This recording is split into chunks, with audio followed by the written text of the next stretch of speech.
Şəhidimizin ruhuna qurban.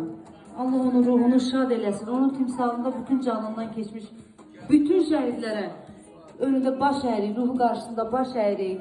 Qazilərimizə can sağlığı arzuluruq. Mənim gözəl bacım, sənin bu duruşuna qurban. Allah səni həmişə belə qürurlu eləsin ki, qürurlusan. Qəmlə sevinç yoldaşdır. Bax, hər ikisini eyni anda yaşayırsan, amma hər birimiz ora gedəcəyik, sözsüz. Mənə dəvətin üçün mən sənə çox təşəkkür edirəm. Yaxşı, canım gözüm. Mənim gözəl analarım, gözəl atalarım. Sizləri də dərin ürəkdən salamlayıram sizlərə. Burada bugün ürəyimdən niyəsə bir oxumaq keçdi.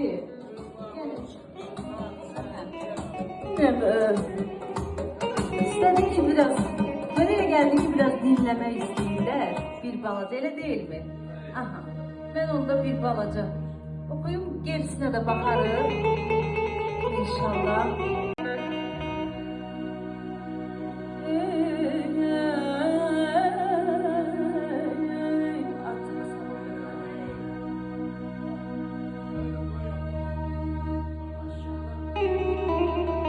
Teşekkür ederim. Sizin salamınızı Cığatel Hanım'a ben çatan kimi çatdıracağım ama ben unuttum. Ah benim quşum.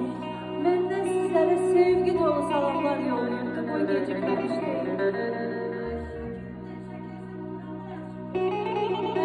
Başım üstə.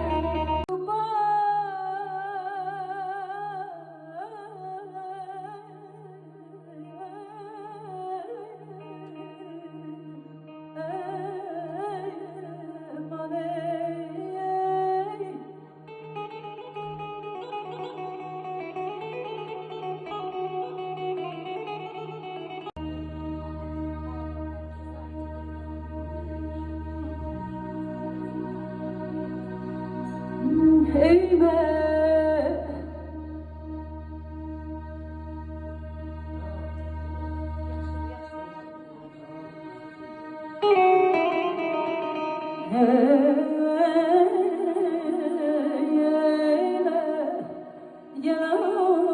Allahu damadım ne üçündür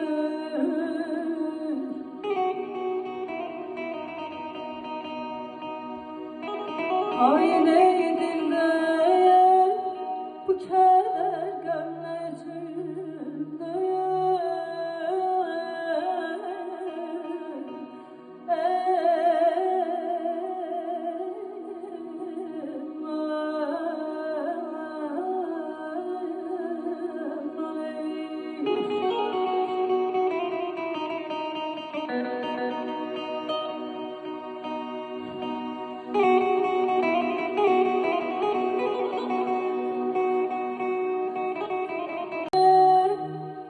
Bəxtim kimi bilməmlər qərəyə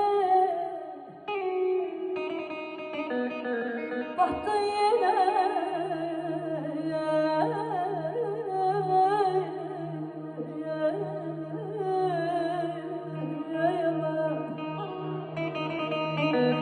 Batdın yenə